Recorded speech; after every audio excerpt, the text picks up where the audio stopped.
നമസ്കാരം. Raf talk ഫുട്ബോളിലേക്ക് അവർക്കും സ്വാഗതം. ബാഴ്സലോണ ആരാധകർക്ക് ദുഃഖകരമായിട്ടുള്ളൊരു വാർത്തയാണ്. ബാഴ്സയിൽ നിന്ന് ദുഃഖകരമായൊരു വാർത്ത അവർ ഒഫീഷ്യൽ സ്റ്റേറ്റ്മെൻ്റ് ഇറക്കി കൺഫേം ചെയ്തിരിക്കുന്നു. ഹൻസി ഫ്ലിക്കിൻ്റെ പിതാവ് മരണപ്പെട്ടിരിക്കുന്നു. ബാഴ്സയുടെ കോച്ചിൻ്റെ പിതാവ് മരണപ്പെട്ടു.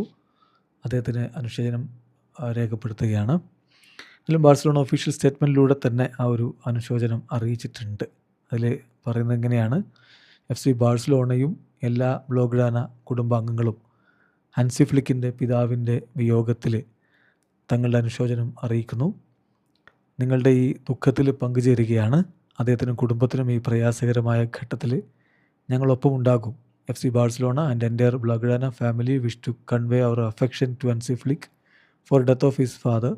V share your pain and accompany him in this moment so difficult for him and his family എന്നാണ് സ്റ്റേറ്റ്മെൻറ്റിൻ്റെ ട്രാൻസ്ലേഷൻ. ഏതായാലും ഇന്ന് ബാഴ്സലോണ ഈ സീസണിൽ അവരുടെ പ്രധാനപ്പെട്ട മത്സരങ്ങളിൽ ഒന്ന് കളിക്കാൻ വേണ്ടി ഇറങ്ങുകയാണെന്ന് പറഞ്ഞാൽ എൽ ക്ലാസിക്കോ പോരാട്ടമാണ്. ക്യാമ്പ് നൗവിലെ എൽ ക്ലാസിക്കോ പോരാട്ടമാണ്. രാത്രി ഇന്ത്യൻ സമയം 12:30 മത്സരത്തിനായുള്ള സ്ക്വാഡൊക്കെ ഹൻസി ഫ്ലിക്ക് പ്രഖ്യാപിച്ചിട്ടുണ്ട്.